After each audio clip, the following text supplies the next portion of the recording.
اپنی ماں کی غلامی کرنی ہے، اپنی ماں کے پیچھے بیٹھنا ہے تو شوق سے کرو، لیکن مجھے مجبور کرنے کی کوشش مت کرنا۔ یہ مکالمہ اس ڈرامے کی روح ہے۔ یہ اسکرپٹ آج کے جدید معاشرے کے ان خواتین کی نمائندگی کرتا ہے جو سسرال کے نام پر اپنی عزت نفس کا سودا نہیں کرتی۔ فضا کا یہ اصول اور دو ٹوک موقف رضا کو بالکل خاموش کر دیتا ہے اور وہ بغیر کچھ کہے روم سے باہر نکل جاتا ہے۔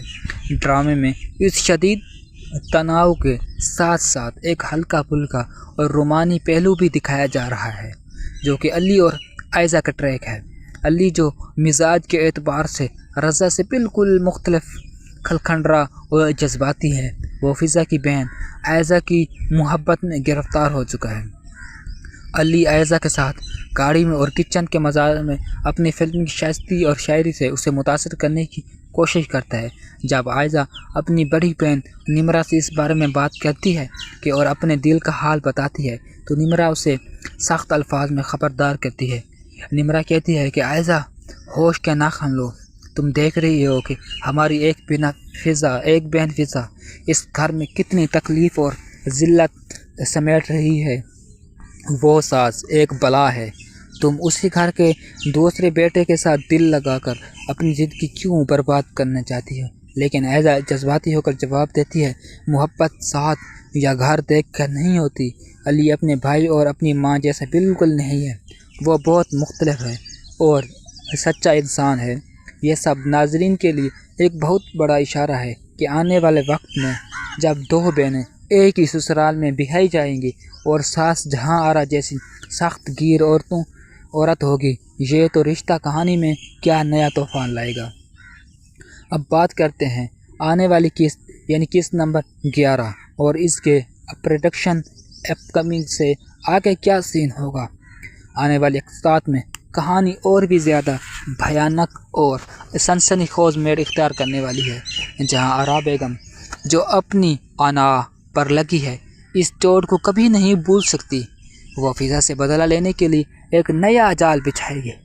وہ رضا پر رات دن یہ دباؤ ڈالے گی، وہ فضا کو سیدھا کرے گی، فضا کو رضا پر بہت زیادہ بوجھ ڈالے گی یا پھر اسے طلاق دینے کی ہر ممکن کوشش کرے گی۔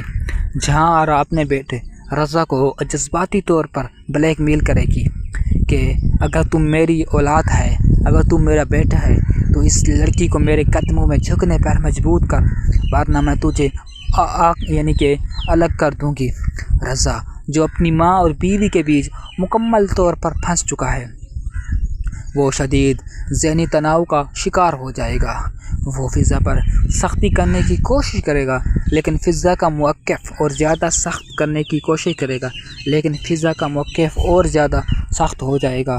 فضا صاف صاف کہہ دے گی اگر طلاق ہی اس مسئلے کا حل ہے تو مجھے یہ بھی منظور ہے، لیکن میں ساس کے غلط اصول، غلط رویے کے آگے سر نہیں جھکاؤں گی۔ میں بھی ایک عورت ہوں، مجھے بھی اپنے حال پر جینے کا پورا حق ہے۔ دوسری طرف میر نعمان اپنی بہو فضا کے لیے کھلے عام میدان میں آئیں گے، وہ اپنی بیگم کے خلاف لڑیں گے فضا کے لیے، جس کی وجہ سے جہاں آرا اور میر نعمان کے اپنے 30 سالہ زواجی رشتے میں شدید دراریں پڑ جائیں گی۔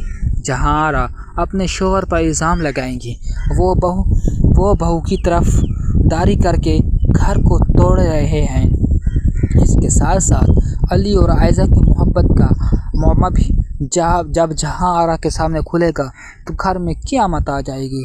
جب جہاں آرا کو پتہ چلے گا کہ ان کا دوسرا بیٹا علی بھی اسی مظفر علی کی دوسری بیٹی عائزہ سے شادی کرنا چاہتا ہے تو وہ اس رشتے کو روکنے کے لیے ہر بار کر جائے گی۔ وہ علی کو گھر سے نکالنے کی دھمکی دیں گی، لیکن علی اپنے بھائی رضا کی طرح بزدل ثابت نہیں ہوگا۔ وہ اپنے حق کے خلاف لڑے گا، وہ اپنی محبت اور سچائی کے لیے اپنی ماں کے خلاف کھڑا ہو جائے گا۔ کیا جائزہ لیا اگر اداکاری کی کارکردگی جائے تو اس قسط میں تمام اداکاروں نے شاندار کام کیا ہے۔